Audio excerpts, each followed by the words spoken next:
Good morning. My name is Stephen Price, Vice Chair of the Governance and Audit Committee. Can I welcome everyone to today's meeting, which is a hybrid meeting. The meeting will be live streamed and recorded and will be available for viewing after the meeting. Should the live streaming fail, the meeting will continue and a recording will be available through the Council's website following the conclusion of the meeting. Can I remind members that translation facilities are available, and for those attending on Zoom, to choose your language of choice. For those wishing to speak in the chamber, please raise your hand. For those on Zoom, please raise your hand function. We will alternate between speakers in the chamber and on Zoom. For those attending remotely, please note that those in the chamber will be unable to use the chat facility. And if possible, Zoom attendees are required to leave their camera on at all times. Moving on to the agenda, item 1 is apologies for absence. Yeah, one apology, Chair. Councillor Ian White. Sorry, not Councillor, lay member Ian White. Thank you. Item number 2, declarations of interest. To remind members that they must declare the nature of their declared personal interests. No? Okay, thank you. Item 3, urgent matters. We're not aware of any urgent matters. Okay. Item 4, minutes of the previous meeting. Minutes are here for the accuracy only and not for debate. To approve the minutes of the meeting held on the 26th of the 9th, 2020, pages 3 to 11. About. We have a proposer. Do we have a seconder? I'll second them, Chair. Angie, seconder. Sorry. Councillor Andrew. Hi, morning, Stephen. Just a very quick one on page. It's just a question, not a debate. Question page 4. We spoke about the procurement process, ultra low emission waste and recycling vehicles. Do we know when that's coming to us? Because basically it's about a £3 or £4 million project. Yeah. Hi, Councillor Wood. Yes, I can confirm that it will be coming to Governance and Audit in February. Okay, but they've not been. These vehicles haven't been ordered, no. No, thank you. Thank you. Thank you, Vice Chair. Nigel Red.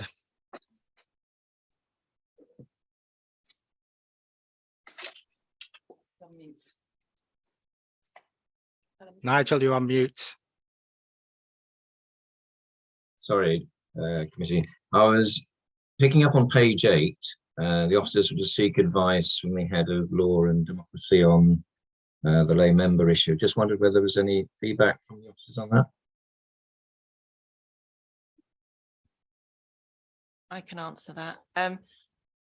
Yes, I did speak to the head of legal, and what we're proposing is that where a report is coming to just Governance and Audit Committee, i.e. it's not going to the other scrutiny committees or to Cabinet or Council, we can refer to members as committee members, but if the report is going to other committees, then we would have to keep with the terminology of elected members. Okay, does that answer your question, Nigel? Thank you, Chair. Thank you. Okay, move. All right. So, can we have a show of hands for the minutes, please? Thank you. Moving on to item 5, to review the Governance and Audit Committee Forward Work Programme, pages 12 to 17. Charlotte. Just ask any questions. Okay. Are there any questions in relation to that, Bill? Thank you, Chair. I just wanted to ask why the statements of accounts was only coming to us in February next year. I thought it was coming earlier. I can answer that, Chair. Thanks very much for the question, Phil. But basically, there's a couple of reasons why the accounts have not come to this. Well, just to sort of explain in overall terms for the committee's benefit. So the statutory deadline for the accounts is actually the end of July. And that was brought forward from September, just around the COVID, as a result of Welsh Government's desire to move to an early closure agenda. Anyway, during COVID, both last year and this year, Welsh Government gave a relaxation to the statutory. Well, the legislation didn't change, but within the legislation, there is the ability for local authorities to advertise to the public when the accounts are not meeting the deadlines. And anyway, within that parameter, Welsh Government gave a relaxation so that the accounts had to be signed off by the end of November. The reason they're not here today, which is what I would have expected, is because they're, well, for two reasons. One, because Audit Wales are struggling a little bit with their workloads. That's one reason. And the second reason, and perhaps the bigger reason why they're not literally here today, is because there is a technical issue that's arisen to do with the accounting for infrastructure assets, which has resulted in the need for Welsh Government to do what's called a statutory override. In other words, a legislative ruling that we don't need to comply, or that local authorities don't need to comply with certain aspects of the code of practice in relation to infrastructure assets. It is expected that that statutory override will be put in place by Welsh Government on the 3rd of December, and therefore no local authority accounts are in a position to be signed off because of that statutory override. There's an expectation, or to the extent that Welsh Government had relaxed the deadlines from July to November, they've now suggested that they'd like to see local authority accounts signed off by January. However, our next scheduled committee isn't until February, and therefore the intention is to bring it to that committee, as opposed to put another committee in, especially to deal with the accounts. And I suspect there'll be a number of other authorities that are in that same position. And in the meantime, we're continuing with the allowance under the act, under the legislation, to advertise, to explain why we haven't produced the accounts yet. I think Councillor Nigel Rudd was, if you lowered your hand, Nigel. Chair, it was going to be two questions, but can I pick up the second question, which wasn't covered a moment ago, which is reference in the previous work programme to complaints and compliments coming to November 23 GAC. I see that slipped off the agenda, just querying as to why.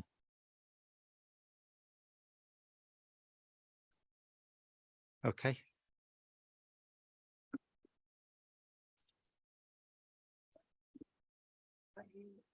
Sorry, Nigel. Sorry, could you repeat the question, please? Yeah, I had on the original November 23 agenda expected a report on compliments and complaints to come through. I know we've got a public service ombudsman one later, but I was expecting the other one on the report. Have I missed something? Peter, would you like to answer that? Yeah, we're looking at how to present our corporate complaints in a different way. There was a report that went to Report Review Group, and as a result of that, it was decided that we just bring the Ombudsman's letter through whilst we consider how best and more productively to present the data that we have. So I'm not sure when that will be next coming here. But that's all I know at the moment. Okay, thank you, Peter. You happy with that response, Nigel? Okay, thank you. Councillor Paul. I'm a bit intrigued by Amanda's answer about the Welsh Government legal infrastructure override. Could you say a little bit more about why they're having to do that, the detail of it? I'm not an expert on it in the sense I haven't studied it too closely, but essentially they've identified an issue. So effectively, just to explain, so the code of practice in local government accounting requires effectively infrastructure to be, or it's always been recorded as historic cost, and it's been debated for a number of years, and in fact about how many years ago, 4 or 5 years ago, they attempted to completely redo the way infrastructure was valued and attempted to bring a sort of a current cost infrastructure valuation method into place, and it turned out to be incredibly complex and difficult, and effectively it was abandoned. There are two specific issues I think that are coming out in the latest thinking, and the primary one is to do with derecognition, and so effectively, so we incur cost to put infrastructure in place. That's in our balance sheet, and effectively we depreciate it over about a 40-year period on average.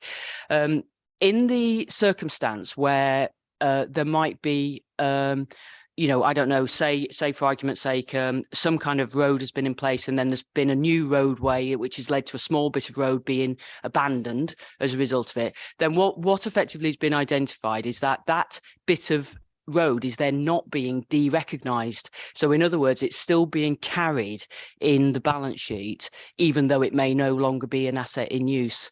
And that they've identified as an issue, and effectively every local authority is doing it in exactly the same way. I personally can't imagine it would be a material figure, if truth be told, because in reality, how much are you derecognising in reality over a 40-year period? I don't know, but so that's one big issue, and I think that's the primary issue with it, the derecognition issue. I think there's a second issue a little bit to do with accounting records as well, because and I don't think this is an issue for Conwy particularly, but I think there is an issue across local government, particularly in Wales, actually, to do with accounting records, because actually, obviously, you could potentially have assets, infrastructure still on your balance sheet today that were from the previous local authorities prior to local government reorganisation in 1996.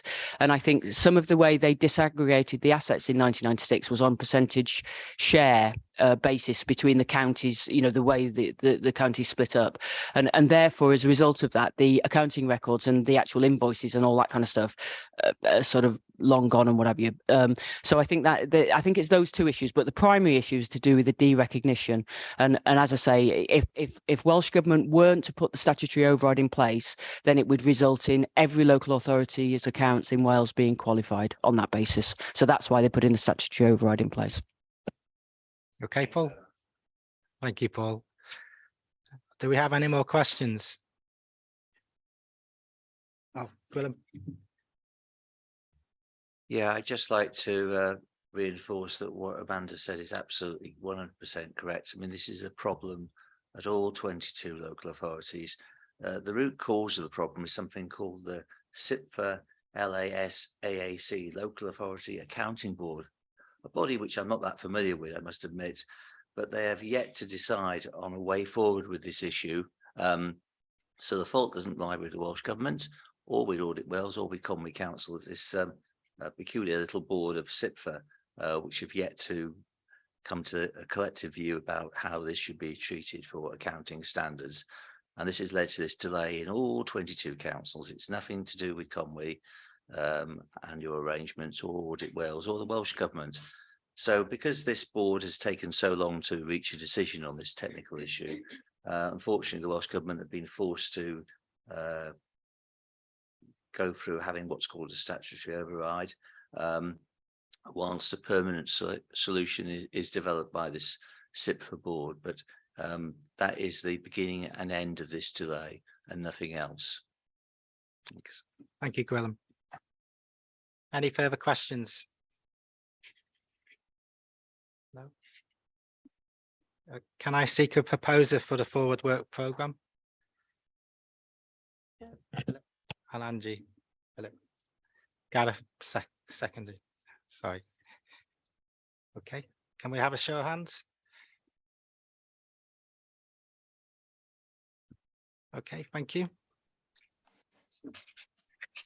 Item 6A, internal audit performance 1st of April 2022 to the 30th of September 2022. We have Keith Yeah, Williams. myself. Yeah, good morning.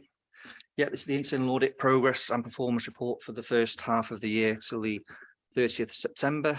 As I'm sure you're aware, the head of audit is required regularly to report to the committee on the services progress and performance during the year, which is in compliance with the public sector internal audit standards and the terms of reference of the Governance and Audit Committee.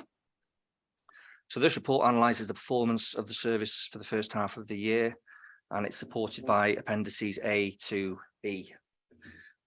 Initially, with regards to performance, if I could take you to Appendix A. As it says on the top, this is a schedule of our performance targets for the year. Percentage of planned audits completed as of the 30th of September was 44%, which includes all draft reports issued at that point, which, as you will see, we're on course to achieve our target of 80% of the plan in the year. There have been some amendments to the annual plan, which I'll come to a bit later in the report. Just to mention, a senior auditor left the service on the 1st of August 22, so that has reduced our audit resource in the period by 45 days. Number of audits completed was at 21. In addition to these 21 audits, there was 2 audits carried forward from 21-22, which is the deferred payments and application controls NNDR. We've also undertaken 1 follow-up audit, 2 special investigations, and 1 contract final account, which brings the total to 27. The percentage of clients responded as satisfied was 100%, as was the percentage of recommendations accepted, with 60 of 60 recommendations not including the draft reports. Implementation of critical and major recommendations at this point is not applicable because we've only actually undertaken 1 follow-up, which was the compliance with the Financial Management Code, and there were no major or critical recommendations in that report. The percentage audits complete within planned time is at 71%, which is an improvement on the previous year, and hopefully that's showing the benefits of returning to the office and on-site audit visits as well. Directly chargeable time is at 66%, and the average actual cost is at 270. As I mentioned, the number of audit staff has reduced in the period from 7.2 to 6.2. That was with the senior auditor being promoted to the role of procurement manager as of the 1st of August. After a recruitment process, an auditor has been promoted to the role of senior auditor from the 1st of December, but of course that now leaves a vacancy at a lower level. If I can take you to Appendix B, this is the schedule of the work undertaken to date in the year. Just to mention in relation to consultancy work, in accordance with the standards, internal audit may undertake consultancy work, providing advice and guidance to management on a range of internal control and risk management issues. The amount of time providing consultancy work has reduced this year, and we're currently at 102 points at the halfway mark. The main areas of work with regards to consultancy was the Social Care Hardship Fund, the Cost of Living Support Grant, the Older People Domiciliary Care Finance and Commissioning Project, and the Core Financial System Working Group and Project Board. You'll see from the schedule of work undertaken, the top 2 there were carried forward from 21-22. That's deferred payments and the application controls. Deferred payments has now been issued in early November and provided a satisfactory level of assurance. There's 14 audits there completed. There were 7 at the draft report stage as of the end of September, and there were 6 audits which are identified there that were work in progress at that point. Appendix C, as I've mentioned, the only follow-up undertaken so far to date was the compliance with the Financial Management Code, and the revised audit opinion remained satisfactory. Compliance with GDPR, we're going to reschedule that for early in 23-24, as of a number of the recommendation dates at an implementation date of March 23. So obviously that needs to be carried forward. Edge of Care, social, second follow-up of direct payments and the second follow-up of social care commissioning will hopefully be scheduled before the end of the year, particularly in relation to direct payments, which still only had a limited level of assurance when the first follow-up was undertaken. Appendix D is a schedule of counter fraud and special investigation work. You will see there National Fraud Initiative work accounted for just 1.5 days in the period. There's an employment tribunal work which accounted for 11 days. Tribunal was supposed to be heard in September, but it's now been postponed till June 23. And there was also a social care whistleblowing special investigation, which accounted for 6.5 days, which was a preliminary investigation into a potential complaint. 19 days in total for that area of work. Contract final accounts, you'll see that there was just the one highway improvement works, which was reported to yourselves in July. This, together with contract consultancy and CPR exemption work, has accounted for 20 days in the period. If I can just refer you to paragraph 3.2.8 in the report. As I mentioned, there have been some changes to the annual plan in the first period of the year. There's been 4 audits carried forward into 23-24. They're listed there. Creditors, they're obviously implementing a new system, IT system, Technology One. Food safety, likewise, they're implementing a new system, IDOCS. Homelessness, it was agreed that it would be beneficial to leave until early in 23-24 due to service pressures and capacity issues due to vacancies and absences. Domiciliary care, they're in the process of piloting a new method of delivery. So again, it was beneficial to leave until 23-24. The audit assurance map has been updated during the year to reflect key changes to risk and internal controls. And this has obviously informed our annual plan at this point and enabled us to focus our resources in the areas of greatest priority. You'll see there a couple of audits that have been included in the plan: education IT review and school meals arrears. This was introduced a new audit in light of a decision to introduce free school meals and the current level of school meals arrears within the authority. Since completing the report, we've also undertaken an additional grant work, Communities for Work plus additional funding of over £200,000 required an audit certificate. And we've also commenced a piece of work on Homes for Ukraine funding, just to ensure that management and control of the scheme is effective and properly controlled. Just like to refer to Councillor Chris's comments in 5.11, his observations and endorsement of the report. And the recommendation is in paragraph 2.1. And that is, members are asked to consider and provide comments on the assurance provided to the Governance and Audit Committee regarding the progress and performance of the service in the first half of the year. Happily answer any questions that there may be. Gareth, Councillor Gareth. Thank you. I'd just like to say one of the points I picked up there, which was really interesting, was congratulations on the massive improvement in the efficiency, if you like, of moving from 52% to 71% on your audit completions, and just wondered whether that was an indicator that, you know, there were big improvements to be had by actually returning to the office, because you said that was improved because of on-site and returning to the office, and whether that's a reflection of other drivers to get more people back into the office across the council, really. Yeah, that performance indicator is the percentage of audit reports completed within budget, if you like. So for every job that's allocated, we give a job of whatever 15 days. And like you say, performance has dipped during the COVID period, but since we're coming back to the office and I think more going out to do audits, I think it's quicker because you're less reliant on information coming in from the clients. So yeah, I think that's been beneficial, really, getting out doing audits.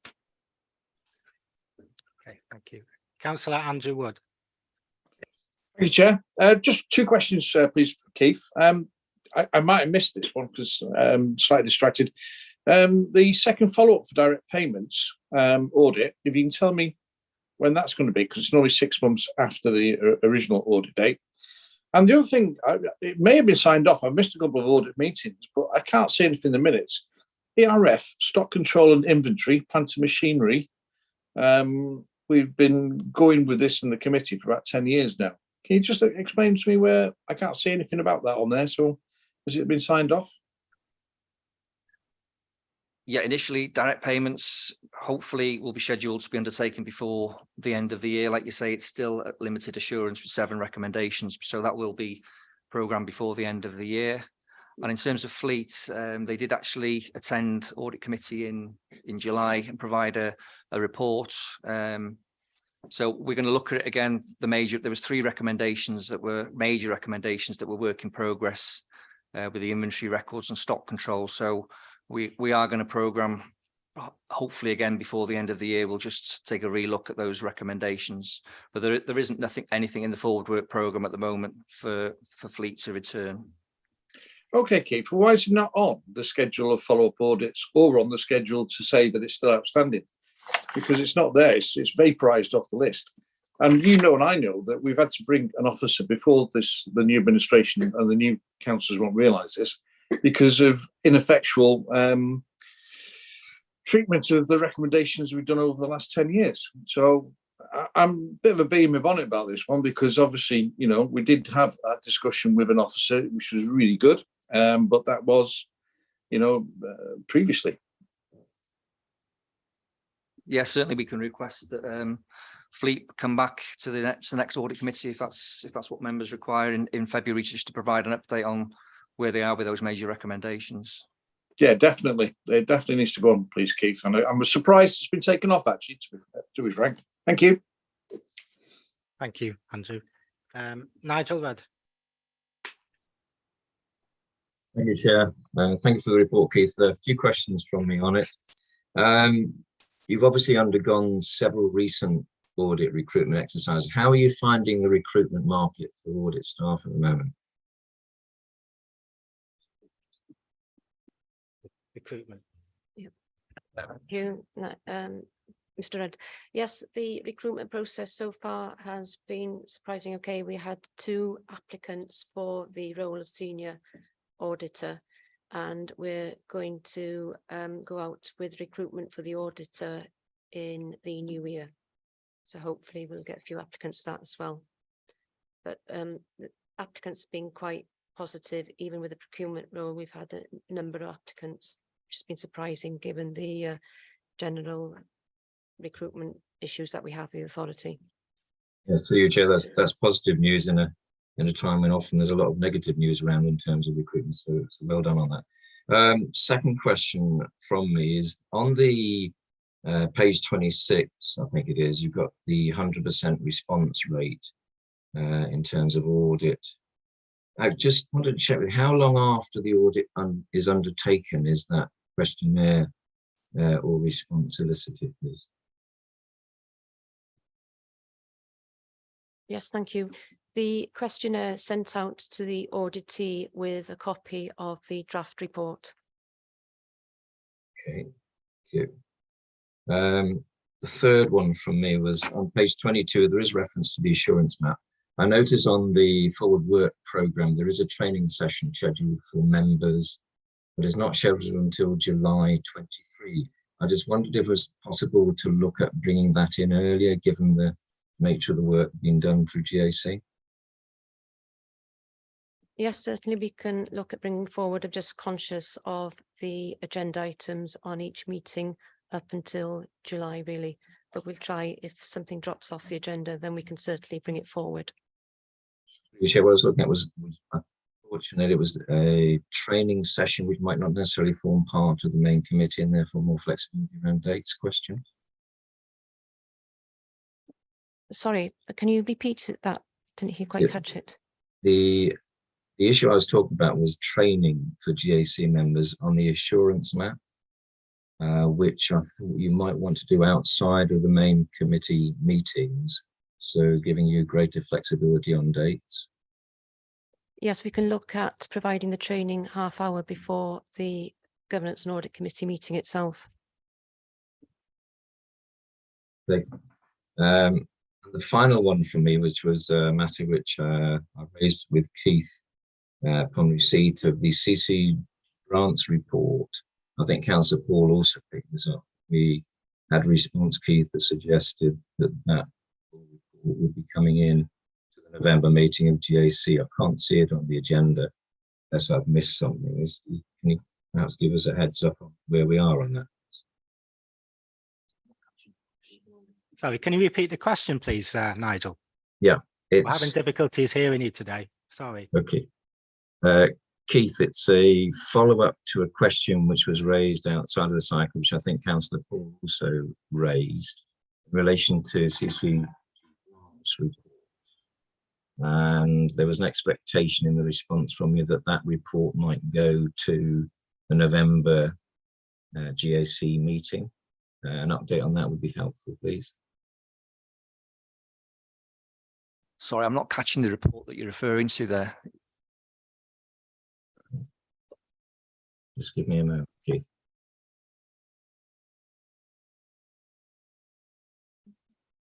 The report is entitled Children and Communities Grant 2021-22.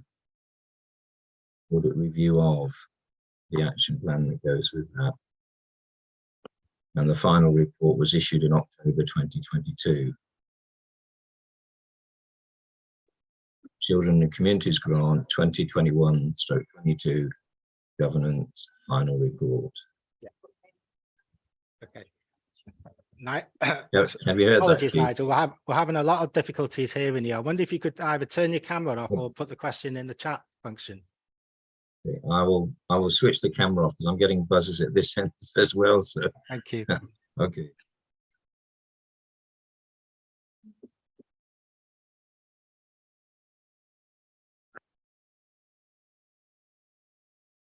If you'd like to try again, Nigel.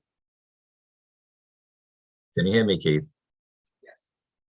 Okay, the report I was referring to was Children and Communities Grant 2021/22 governance final report issued October 22. Yes. Yeah, the Children and Communities Grant, the general report that was issued. Yeah. And sorry, what was the question? The question was, I'd raised an issue on this, and I think Councillor Paul had raised an issue, but in your response indicated you might want to be bringing this to the November meeting of GAC committee.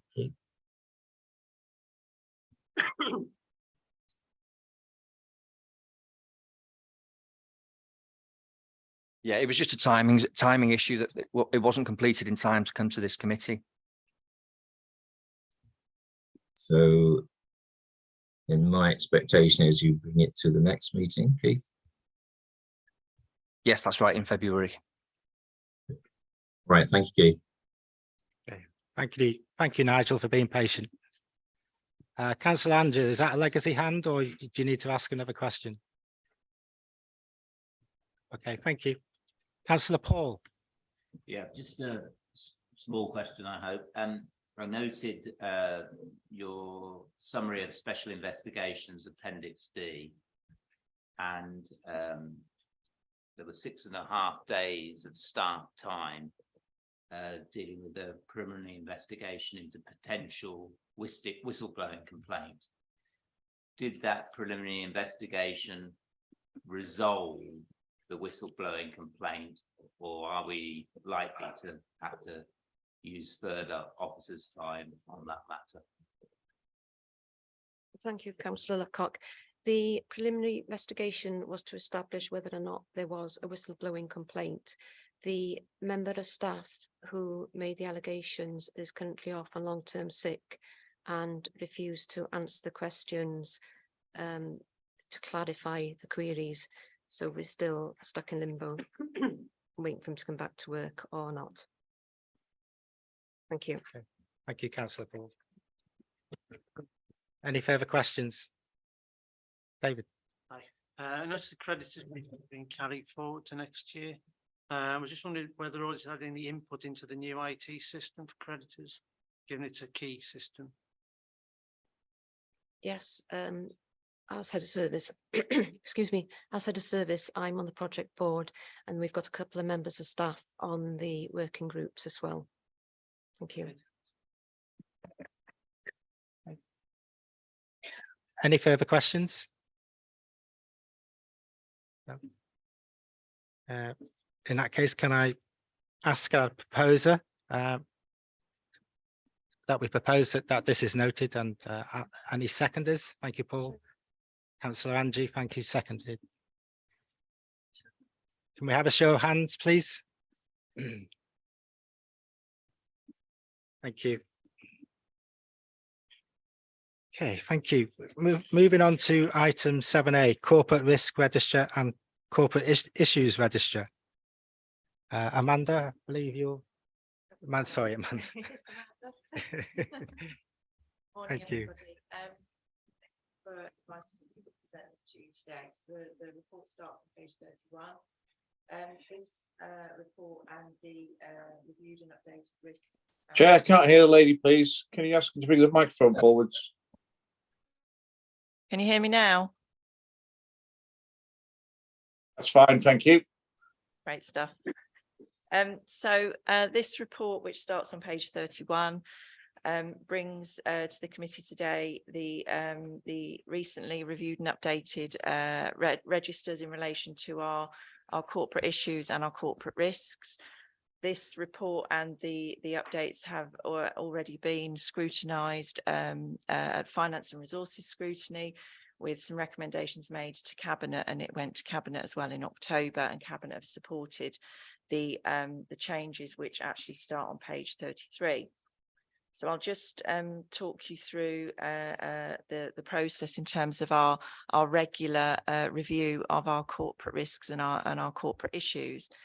So as we are all aware, a risk is something that should it occur, it would impact our ability to achieve our outcomes. So it's something that might happen, and an issue is something that is already with us. And so there is a very comprehensive list of all our corporate risks and issues in the appendices.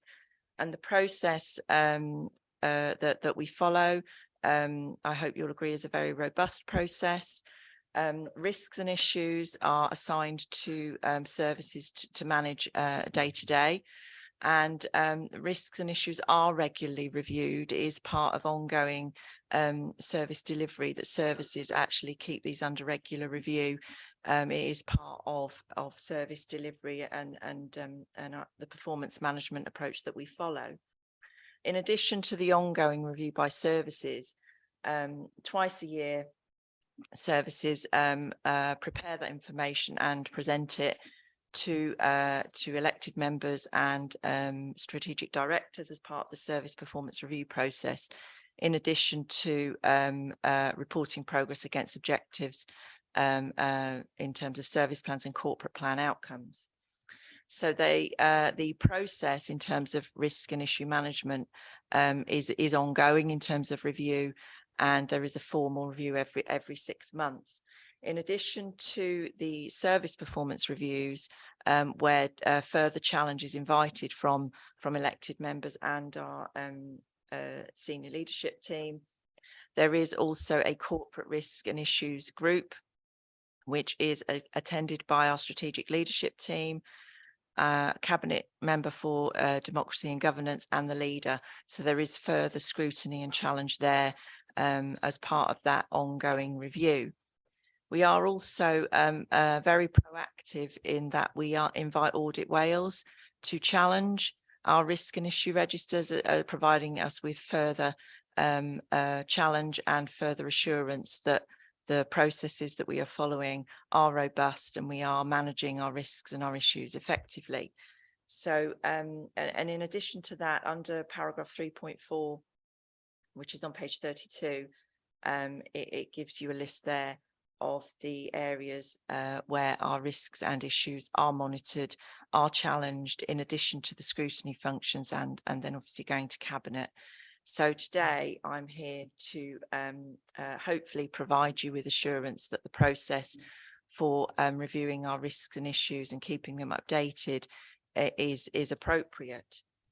On page 33, you will see a summary of the key changes that have occurred since as a part of the most recent review. I won't go through any of them in detail.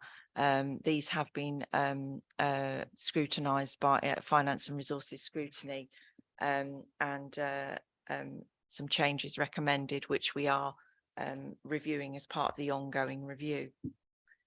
In terms of further review, so this again, as I said, is an ongoing process, and we're about to start the mid-year performance review process where our risks and issues will form part of that review process. So I don't intend to go through the report in any more detail. I appreciate there is a lot of detail there in terms of the appendices with the risks and issue registers.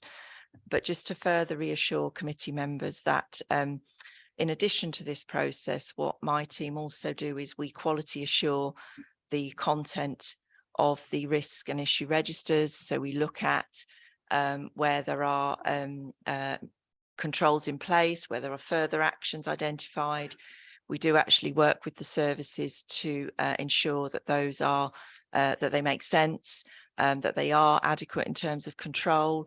And where there are further actions, we do closely monitor the completion dates for the actions, and where an end date it isn't possible to achieve, we do work with the services to review those on a regular basis. So hopefully I've explained the process and provided you with some assurance that the process for risk and issue management is robust and effective. I'm happy to take questions. Thank you. Thank you very much, Amanda. Do we have any questions? Councillor Paul. Just conscious Peter's left the room, so Peter Brown. Two issues really. As you know, Chair, the upgrade of the sea defences from Llandullas to Pensarn Belgrano is now, we've agreed that won't go ahead because of the cost and benefit analysis. I've been assured by Owen Connery, the Sea Defence Flood Management Manager, that they will be continuing to do detailed and specific monitoring of that stretch of the coast. I'm just posing the question, because I don't know the answer, should that sea defence now be in the risk register? I appreciate it's probably not as high risk as, say, Old Colwyn was, but I would still be further reassured if the Llandullas to Pensarn Belgrano sea defence situation was on the list register.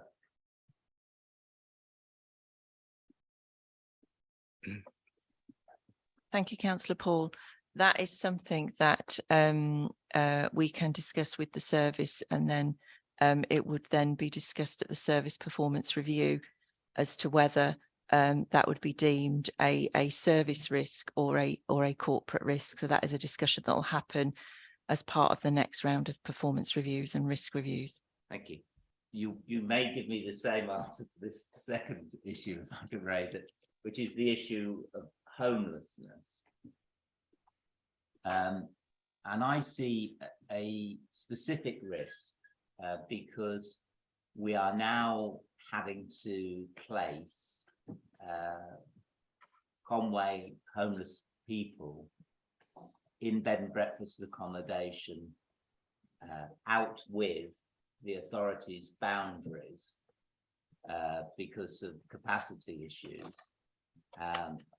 I know myself from some constituent work that the people have been offered temporary bed and breakfast accommodation some significant distance from Conway. In those circumstances, I'm presuming, because I know how pressed they are, monitoring of those out of county accommodations is presumably more problematic. Is that being discussed, and will it be again considered in the process you've just described to me?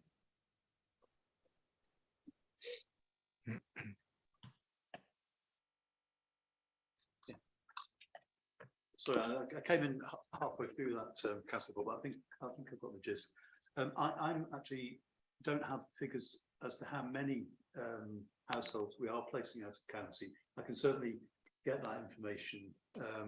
It's obviously something we wouldn't do lightly. No. But yeah, take your point, and I'll pick that up and find out how many there are. Thank you. Thank you, Chairman. Thank you, Councillor Paul, and thank you, Peter. Councillor Andrew Wood. Thank you, Chair. Thanks to Paul for bringing it up. It's exactly the same risk, which is a corporate risk. It is to do with Pensarn Beach and the seawall. Just for those members who don't know, there's a flood programme from Llandulus all the way to Kimmel Bay. Kimmel Bay and Tywyn have now received the lion's share of the money because they're at the greater risk, which I understand. But the problem with Pensarn, it has no business case to provide flood services and flood alleviation measures. So it was supposed to have a renourishment, which unfortunately they did that in 2016 and 17 when it failed.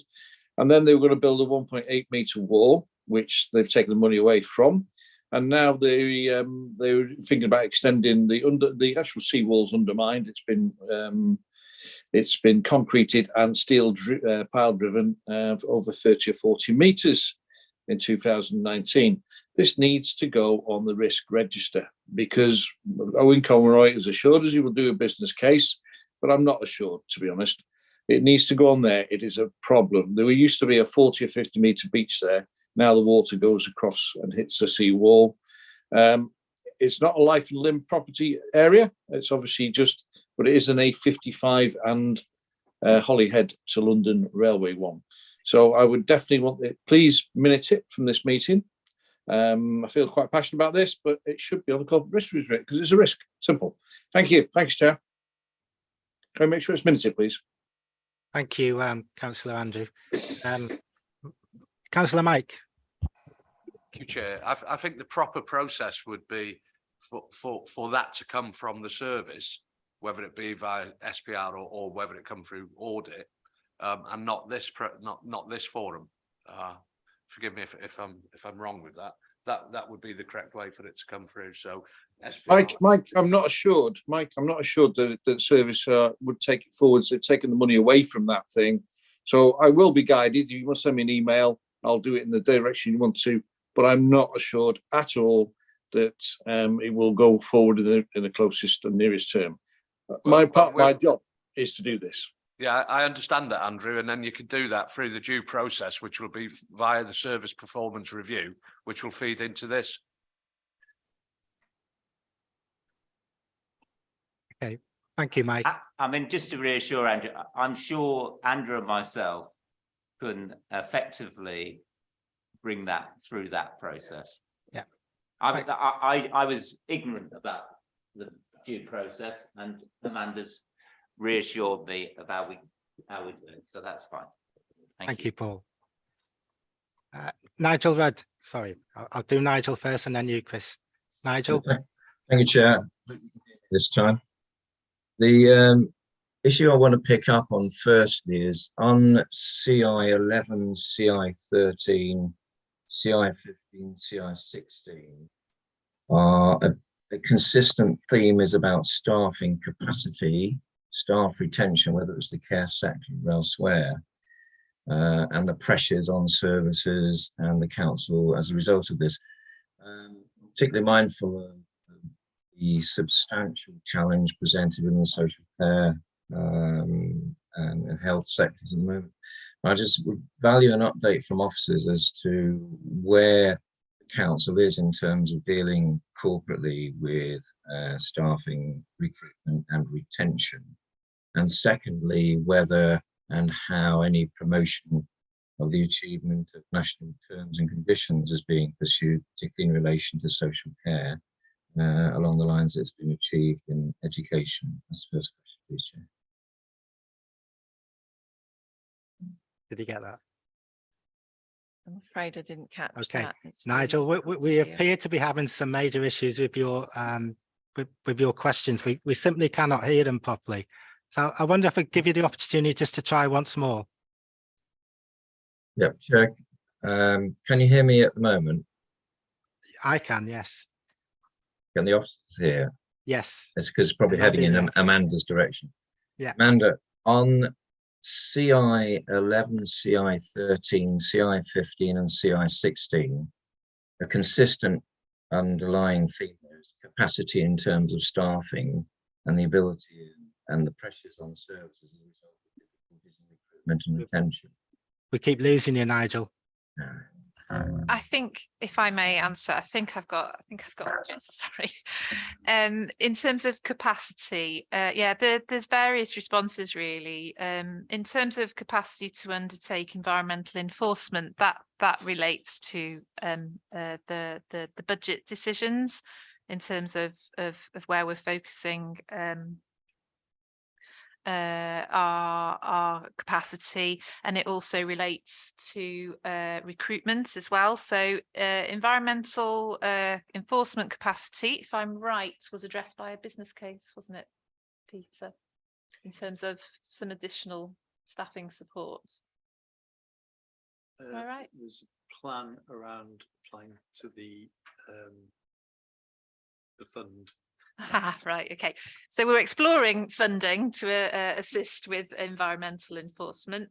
In terms of inability to recruit, I'll do a bit of a plug in that we are providing an update at Member Development Forum this Friday, so 10 AM, be there on Zoom, and we will give you an update in terms of the work that we're doing to try and address recruitment. It has to be balanced at the moment in terms of the budget situation, so staff have been directed to only proceed with recruitment where it's an essential post. However, the work that we're doing behind the scenes to ensure that Conway is seen as an attractive employer does continue. And then in terms of the care sector sustainability, that's not necessarily a recruitment issue. That's more about the level of demand. And again, I think it would be better if we had a colleague from social care. I can spot one. Here's one I prepared earlier. I'll hand over to Kat, who can explain from the sustainability side. Thank you. Yeah, Fran is correct. So there are a number of issues in social care going on which affect sustainability. So partly it's recruitment, partly it's financial modelling, and as we know in the conversations that we've been having as part of the budget process, it's about coming to that agreed position of what the true cost of care is and what we are actually paying for in terms of that specification for care. So yeah, so that stability in terms of providers entering and exiting the market, both in domiciliary care and in care homes. There are various business issues that are going on for them. The other consideration for them is the estate that they occupy, which is particularly for care homes, which is getting older and needs further investment. So that's a business consideration for them. So in terms of our market stability, that is something we are working with our providers on, and we are also looking at what we need that provision to be in the future. So in terms of the complexity of care, as we know, is increasing. So we need more things like EMI beds, etc., which is different, and that affects the stability of the markets in terms of other provision that we may not need as much of. So yeah, we're having those detailed conversations with providers. Okay, thank you. Any more questions? Phil? Thank you, Chair. I've got just a couple of questions. I read the homelessness risks with quite a lot of interest because homelessness is increasing, and I read somewhere that just in Ross there's in excess of 200 Airbnbs. So is this something that the council's been looking at and trying to address? Because clearly the number of Airbnbs is rising, it's pushing people out of the housing market. Like I said, in Ross it's 200, so what's it like in the rest of the county? And is that why homelessness is increasing? Yeah, Peter, I'd like to come in on this. Yeah, it's undoubtedly an issue, and it's a national issue wherever we go, and it's an additional pressure on the housing market, certainly. It's not something that we can address locally. It needs to be addressed at a national level. So is the council doing that by talking to the Welsh Government.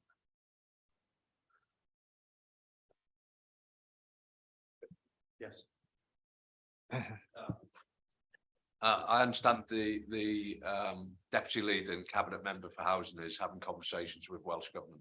Okay, thank you. Okay, thank you. And the second, I've got a bit annoyed about this. The second question is about corporate risk, new corporate risks, NR1, which says the risk that vital corporate digital born documents information is lost as we do not have a system to digitally preserve the information.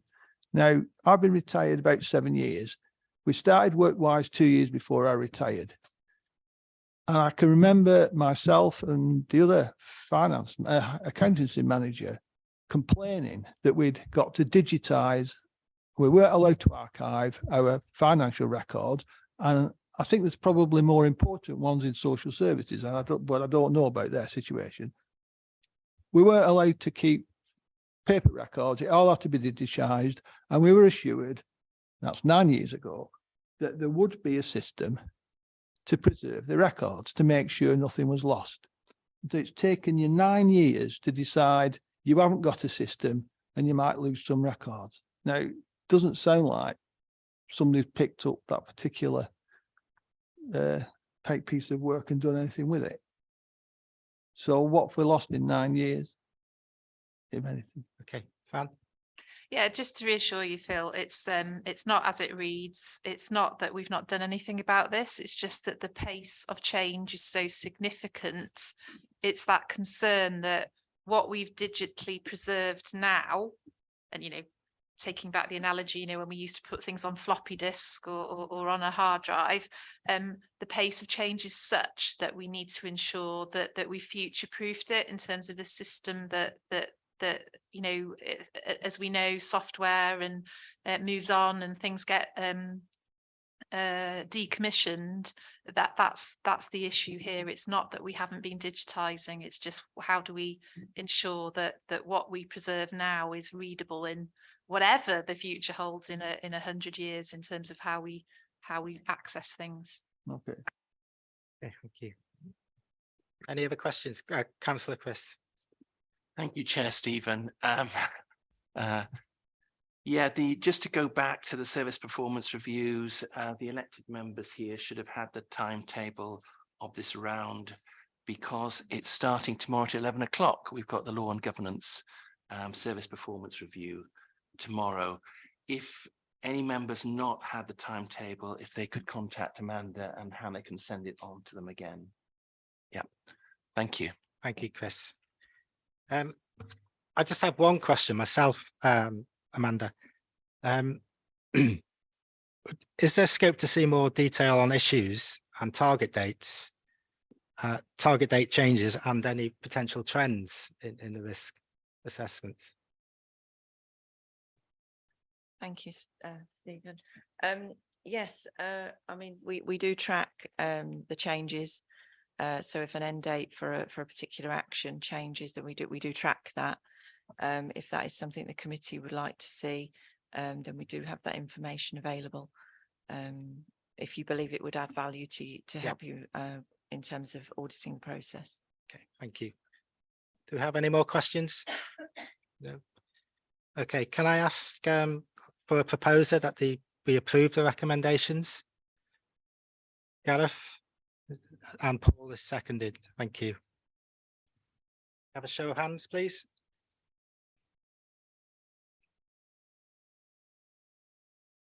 Okay, thank you. I can move on to item 8A, Public Service Ombudsman for Wales Annual Letter. Sorry, 7B. Sorry, the half-yearly report on Treasury management for 2022-2023. I believe Hugh. Okay, yeah. Yeah, Hugh Jones. Right. So I'm here in the chamber and I'm also on Zoom as well to share my screen, so it's a bit confusing. Right, so I'll share my screen now.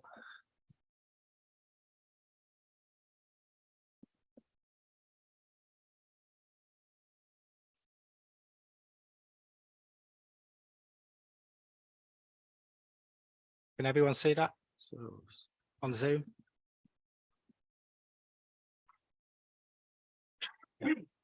Yeah, we can all see that, I guess. Yeah. Okay. Okay. So as is traditional for the Treasury bit, we have a PowerPoint presentation to try and bring out the main points. So capital expenditure activity is regulated by the SITFA Prudential Code, and Treasury activity is regulated by the SITFA Code of Practice on Treasury Management in the Public Sector. And the aim of this report is to keep members informed of the Council position as regards compliance with its approved 22-23 Treasury Management Strategy and Investment Strategy, and to monitor the current position on both investments and borrowing. This report also reviews the prudential indicators. So firstly, on to capital expenditure and financing. This is often the driver for all this. A report went to Cabinet last week, which noted that the total capital programme is now 144.8 million, of which 65.7 million is estimated to be spent in this financial year. And that's is funded from capital receipts of 340,000, capital reserves of about 3 million, capital grants of 19.8 million, leaving about 42.6 million to be funded from borrowing. So that takes us nicely onto borrowing. The current level of borrowing is 55 million, and that's as at the 25th of October. Then we've got long-term borrowing, which is defined as loans where the maturity date is more than 365 days. And the current level of PWLB borrowing is 81.6 million, and that was again as at the 25th of October. Also, the council's got 31 million pound in market loans. 10 million is with Barclays and is on a fixed rate of interest, and the remaining 21 million pounds are LOBOs, lender option, borrower option. Okay. So the overall need to borrow. So the council's underlying need to borrow is called the capital financing requirements, and this figure is a gauge of the council's debt position, and it represents historic net capital spend plus capital spend for this year, which has not yet been charged to revenue. So the CFR basically says it's the capital spend that you've incurred that you haven't yet really paid back. So it's your debt.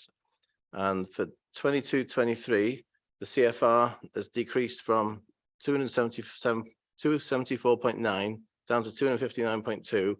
And that's because of a reprofiling of the capital program, where we're always reprofiling the program to sort of try and do a best guess estimate as to how much we'll spend this year. Okay. So comparing the CFR that we've now calculated to the level of borrowing at the year end estimated to be 233.7, then at the year end, as Appendix A line 4 shows, we expect to be in an underborrowed position of 25.5. Underborrowed basically means that you've funded it all internally from maybe grants you've had earlier not yet spent and things like that.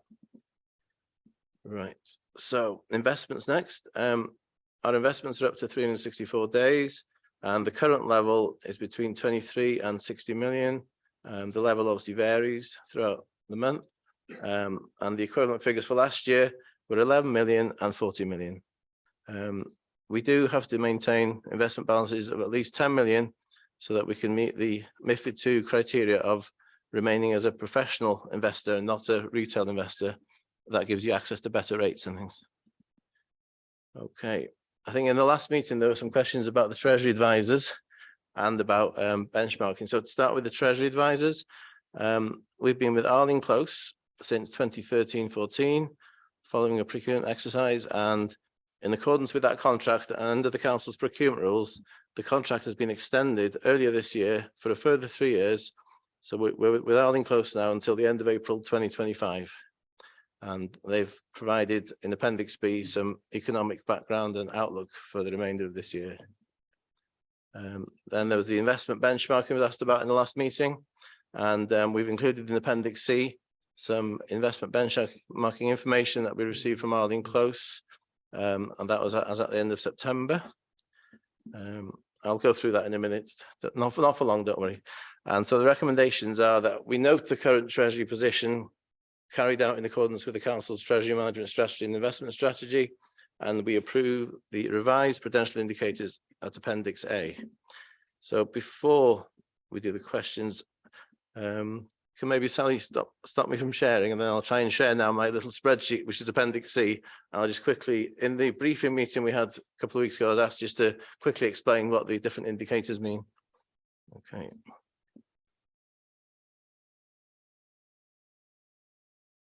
This is the one. Nope, that's just an email, isn't it? Stop sharing that, please. It's not controversial.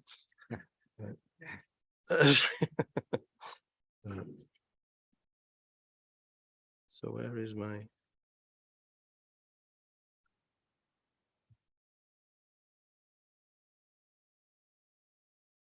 So where's my appendix? So I'm struggling to find my Appendix C. Maybe I'll look at my colleague's screen here. So yeah, okay. So to start with, yeah, so we're talking about internal investments there, and internal there means that the council manages its treasury activity internally. It's Ruth and some others that do the treasury. We haven't given it out to an external body. And then the next two would only apply if we had external investments of that sort. So the next two is 0. And then the next two is all around the average credit score. And I think we only invest in banks and building societies that are A- at least, isn't it? So that's quite a good score there. And then when it says time weighted, that is basically weighting that score based on how long your loan is. So if you've got a loan for a long time, that'll weight more than a loan for a short period. So that's the weighted score there. Number of counterparties, we're invested with 5 investors at the moment. And then the proportion exposed to bail-in, that's 21%. Those are kind of unsecured banks, so the rest are secure. And then the proportion available within 7 days, that's 34%. Those are our call accounts, so we can get at them very quickly. 100% of our money is available within 100 days because we haven't got any sort of very long-term investments. And the average day to maturity of our loans is only 27 days. And then the average days to the next rate reset is also 27 because our investments are fixed until maturity. So those two figures are the same. What else have we got here? Oh yeah, and then the final thing is that we've got an average investment yield of 1.94%. So that's the average interest that we've earned on our portfolio of investments. So that's it, yeah, I think. So the technology almost worked, but yes, if you've got any questions, happy to answer them. I'll try to answer them. Do we have any questions? I'll go with Gareth first. Councillor Gareth. I just got some questions around the Lobo loans, which are about 21 million, and just got some questions. Obviously, quite rightly, in some cases, they've had a really bad press over a few years. So just want to understand, are they linked to any underlying derivatives? And also, the interest rates, good news is they haven't been increased, but, what triggers an increase in interest rates? And is it linked, is it linked to an index, or how do we know what the increase is going to be or possibly going to be? Yes, please. Ruth will kindly answer that one. She'll deal with these things more on a day-to-day basis. So. Okay, so the Lobos, yes, there was a concern when the rates are starting to increase that they can be called twice yearly on the half yearly time when we have to pay the interest. So it was a concern, and I did speak to our treasury advisors and asked them, would it be likely that they would be called by the banks? Because one of them is for 16 million. So to try and find 16 million at a short term, because we have 3 days, that's the agreement that was put in place at the time. So they could give us 3 days notice and they would ask for that money back. So one's 16 million, one's 5. The treasury management advisors who have people that speak to the bank, it's with a foreign bank. It's quite historical, the Lobo that we've got. And we've been told that probably because interest rates are sort of hopefully increasing a bit, but then leveling off, then the likelihood of them getting called has decreased now. So it's not really a major concern as much as it was when we thought rates were going to go up and up and up. So hope does that answer your question? Yeah, so we've got no real control. They're not linked to an index or They're not anything linked to like anything. that. It just So depends on the bank themselves, whether they decide. Obviously, they're all linked to, they've got all of the loans and everything connected to that. So it's if the bank decides that they want to call it at any point, and like I say, then from then we've got 3 days. yeah, Or so the minimum of 3 days. if they wanted, as a foreign bank, if they wanted to withdraw from the market, or if they became under financial pressure, Yeah. then they could actually increase the They can't rate. increase the rate for us. That's the point of the LOBO. So Mm. the rate is fixed. So Yeah. at the point in March, which is the next call, if they decide that they want to hike the rate up because they think that that's where the market's going, then we have then as the borrower got the option to pay it back, and that's the issue for us. So that would be the issue. But no, they can say whatever rate they'd like, but we have as a borrower the option then to pay it back. Yeah, but they could quote, the rate they quote could be driven by their own financial circumstances, is what Yes. I'm saying. Yeah. And that then gives us 3 days to refinance 21 Yeah. million. Which was a concern, but now it seems like because the rates are leveling off, it's not so much of a concern because of the rate of interest we're paying, 4.32 on one of them. So, Yeah. You know, a lot of councils have moved away from the LOBOs just to give them, there is a refinance risk mhm. there, especially bearing in mind that our financial performance is going to deteriorate over the next few years. I would imagine. Yeah. Is that going to affect our credit rating? And also the first thing I was asking, is the LOBO linked to an underlying derivative that the banks have entered into on our behalf? No, not that I'm aware of. No, not that I'm aware of. No, it's just that we took out a market loan with this. Well, it's actually moved on. It was a market loan that we took out with a foreign bank, and they can sell it to other banks as well. So we have no control over that really. No. The only control we have is to repay it back if they say that they want to change the rate. Yeah. And I was just wondering what the plan B was if they did decide to repay that, to increase the rate and If things. they did decide to increase the rate, then we'd look at borrowing from PWB. Yeah, or, so we can go or back temporary to. borrowing. Yeah, we'd sort something out and obviously repay that. Okay, as I said, my only concern with the underlying derivative was, if the bank was entering into a derivative on our behalf, just wondering whether that fitted in with our borrowing powers to enter into derivatives and things. I would say we really, it's just the market loan, and we know what rate we're going to pay, and it's up to the bank to choose whether they want to call it or not. That's the issue really. But if you've got a technical question about derivatives that we can't answer, if you email me, I can forward it on to our treasury advisors if you want. Okay, but I would just say that we have, in my personal opinion, there is a refinance risk to the council there for 21 million possibly, which might be driven, yes, by interest rates, but also by those financial circumstances of a foreign bank that we don't know what their strategy, but hopefully our advisors are in close contact and are monitoring their financial performance and plans for the future. They have said that we don't need to worry about that so much. I have been back to them and asked them that in the past, but they said now we're at the point where it's not really a concern for us. So okay, thanks. Councillor Paul, thank you.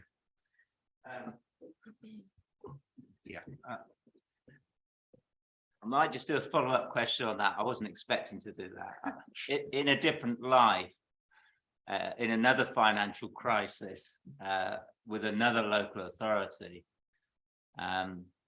we struggled to get people to lend us money. And I do remember that we had to go to foreign banks and pay very high interest costs to get money. And we're severely criticised for doing that, but that was the reality. We're going to foreign banks at this time, presumably, because they're offering us a very competitive rate. This is a very, very old one, isn't it? yeah, Really? these LOBOs have been in place for there's like 70-year LOBO, market loans. So they've been in place for quite some time.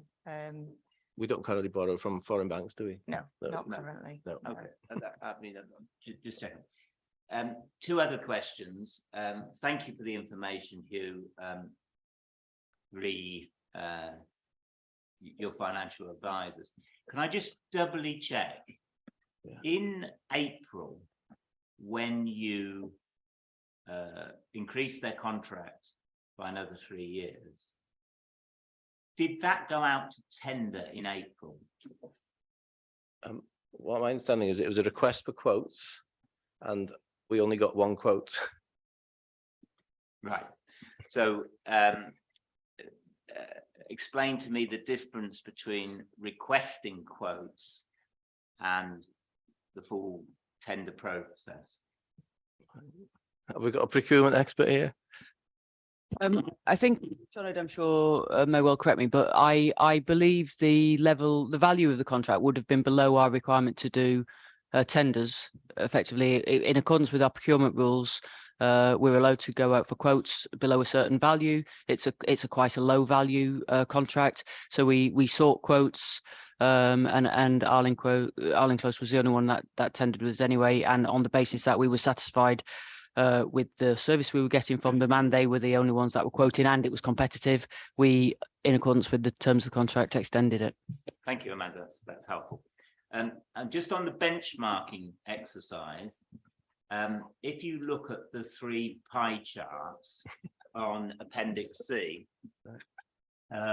what you can see is Conway in relation to benchmarking against Welsh local authorities. We do not have any light green or orange. Light green refer to fund unsecured. Orange refers to strategic funds. Can we just explain why we don't use those sources of borrowing?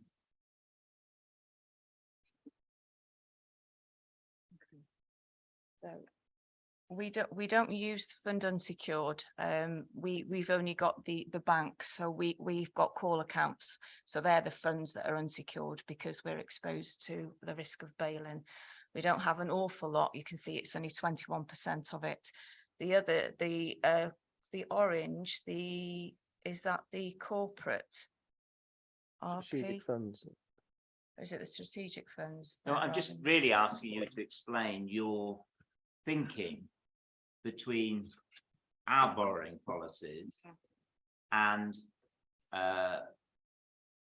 other Welsh unitaries. Yeah. So just trying to fully understand why we only use the 2 sources that we do.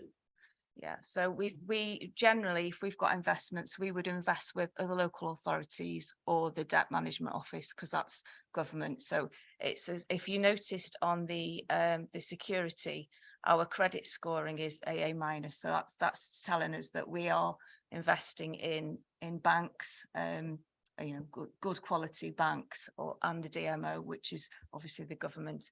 We haven't diversified like some of the other local authorities, but the strategic funds are for longer term.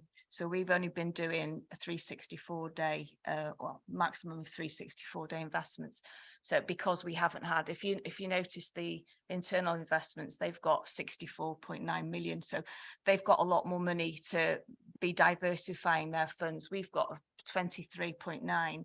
So it's a case of trying to keep it for cash flow mainly, whereas the other Welsh local authorities, some of them, because they've got more available to them, they've been able to diversify more than ourselves. Right. So we are, because the risks involved. Yeah. We're doing it this way basically. We are. So we're in one way less risk averse than other local authorities, because we need that cash flow because our reserves are not so great. That's correct. Yes. I'm just trying to fully understand it as a new councillor, and that's the reason for my. I don't mean to interrogate you. I just to fully understand how it is operating in Conway. So thank you for that. Okay. Thank you, Paul. Do we have any other questions? Councillor Phil. Thank you, Chair.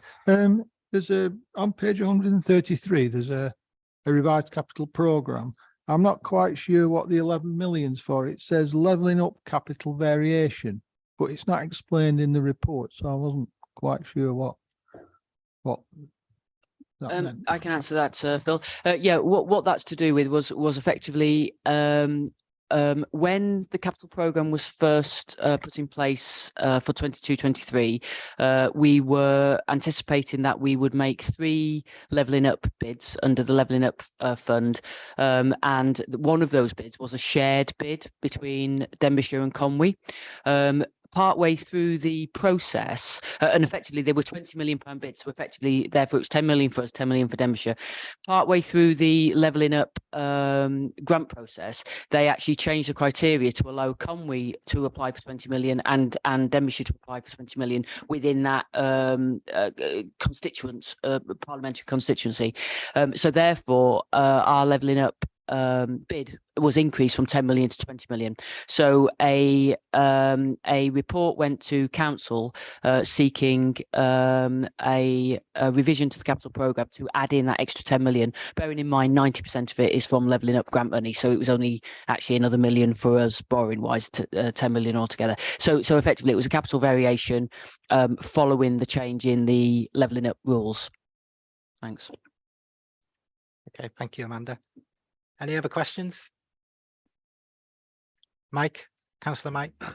It's not a question, it's a comment, and just regarding the comments in the report from myself, I'd just like to take this opportunity because I think that what the team has done is demonstrated today that regarding the due diligence that they pay to this plan. So obviously, you know, if you could take that back to the team, and you know, we thank you for that due diligence, especially the turmoil the financial markets in at the moment, you know, and we'd all hate to see, wouldn't we, sort of the front pages of Icelandic bank investments and stuff like that. So although we're not, as Paul's just understood now, that we haven't got the money really to invest in you know, it is linked with the reserves. We know we've got the lowest reserves, or one of the lowest reserves in Wales, and that restricts us. So you're doing the best for our Conwy pound, and we're grateful for that. Thank you, Steve. Thank you, Chair. Thank you, Councillor Mike. Do you have any more questions? No.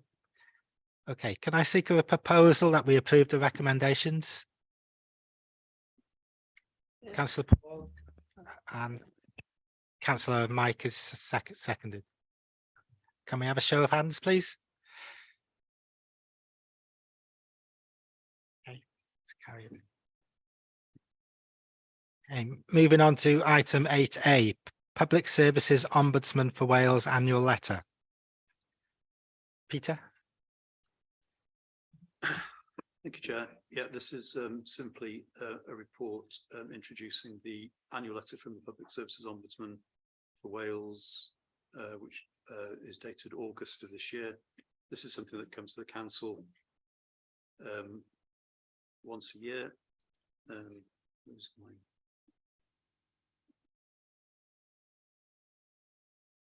And paragraph 3.1 explains basically what the purpose of that is. You can see in the appendices that so far as numbers of complaints are concerned, Conway's performance is favourable. Requirements for the council in respect to the letter are to present the annual letter to this committee, which is what's happening now, and then it will go to cabinet, basically to assist members in their scrutiny of council's performance and share any feedback, which will go back to the PSOW. To continue to engage with the complaint standards work, accessing training for our staff, fully implementing the model policy and providing complaints data, all of which we do. The Complaint Standards Authority have been to Regulatory and Housing Services recently to undertake some training, and I know that Jan, who's the Corporate Complaints Officer, is in touch with them to arrange further training to be rolled out throughout the council. And thirdly, to inform the PSOW of the outcome of any considerations by the council by the 30th of September. That date slipped, but we're not alone in Wales. And as you can see from the next paragraph, that date's been extended to all councils in Wales to accommodate the varying dates for these letters to be informing the relevant committees. So the letter's there for members to see with the appendices, and that's all I have to say. Thank you, Peter. Do you have any questions? No question, Chris, Councillor Chris?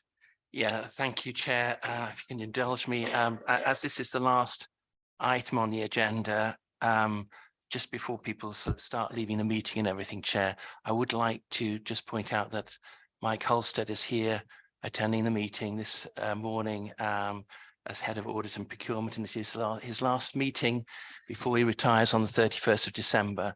So I'd just like to thank him for all his hard work that he's done for the council.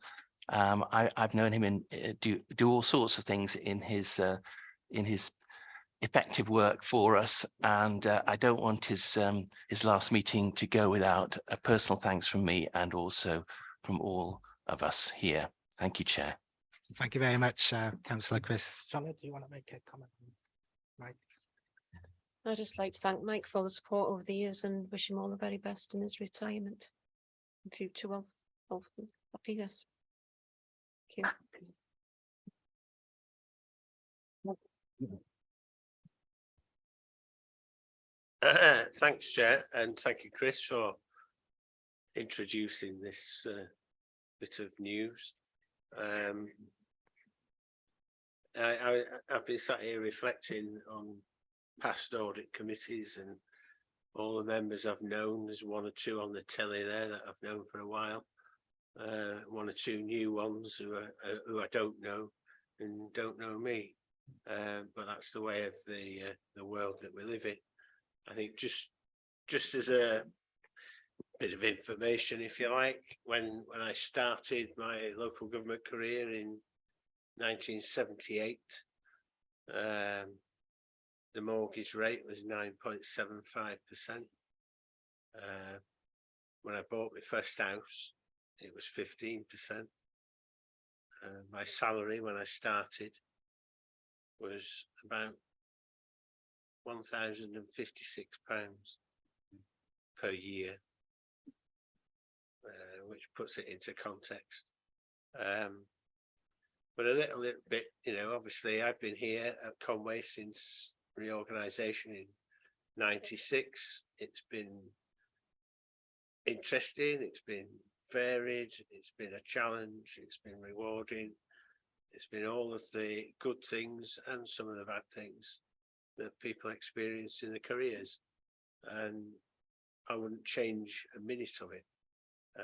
It was a fateful day in 1997 when the then assistant director asked me to take over as head of audit. I'm not quite sure why, but and during that time, or since that time, I've not just done audit. I did a year in Peter's World for to cover some sickness absence, or nearly a year. I've sat on external bodies, disciplinary committees, which has been really interesting because that was usually an all expenses paid trip to London to pour over somebody's misery and give them some counsel at the end of it, if not a sanction. I also did similar work with SIP for students on their finals, examining their final P3 projects, which again, that was interesting and sometimes frightening, really, what some people would submit as pieces of work, but there you are. It is encouraging. You remember maybe I came in and sat in September, and I know that this recent crop of new members, and it is encouraging to see people take an interest in the work of the team. You've got one of the most conscientious and thorough groups of workers in the authority in your internal audit section, and you know it often the work goes unnoticed, But that, of course, is what you want, because if their work is unnoticed, it means things are going well. It's only when they have to, unfortunately, tell you things are not going well that you start to take a little bit of notice of them. But ultimately, you know, they are increasingly involved in consultation with departments, which reflects very highly on their professionalism and their quality. And I think it's, you know, it's incumbent on you as members to support them in all that they do. The only thing I would say, and you've touched on it a little bit this morning, sometimes in different members, if you've got a pet interest, don't raise it here for the first time.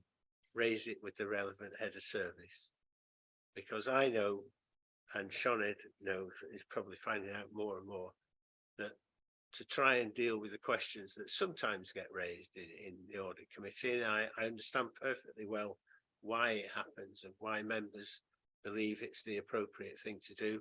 And I'm not saying it's not appropriate. All I'm saying is the first thing you do is talk to your relevant head of service, even if that's Sinead. You know, talk to her outside of the meeting, because you'll get far more out of those discussions than you will in a meeting like this. I wish you well. You've got tough times ahead. I wish Amanda well. I wish the audit team every success, every continued success. It's unfortunate there's nobody from procurement here. But I know that, you know, there's one or two recent procurement questions. By and large, they do amazing things with very small numbers of personnel involved. And I think probably the greatest success was during the pandemic, when they, in no small measure, made sure we didn't run out of face masks and rubber gloves. And I think that's something that probably went largely unnoticed, but it's something they and I indirectly am quite proud of. So thank you all. Good night. And I'll see you around, I'm sure. Thank you, Mike. Okay, do I just... Can I just ask for a proposal that we note the contents of the Public Service Ombudsman Wales? And do we have a proposer for that? Thank you, Angie. And the seconder. I'll take Paul this time. Thank you, Paul. And if we just have a show of hands. Thank you. Okay. Chairman, can I just thank you for your chairing of the meeting today? Thank you. It's gone very well. Kind of you. It's gone very well. Thank you. Thank you. I hope I'm as gracious to you today when you chair a meeting. Okay, that closes the meeting. And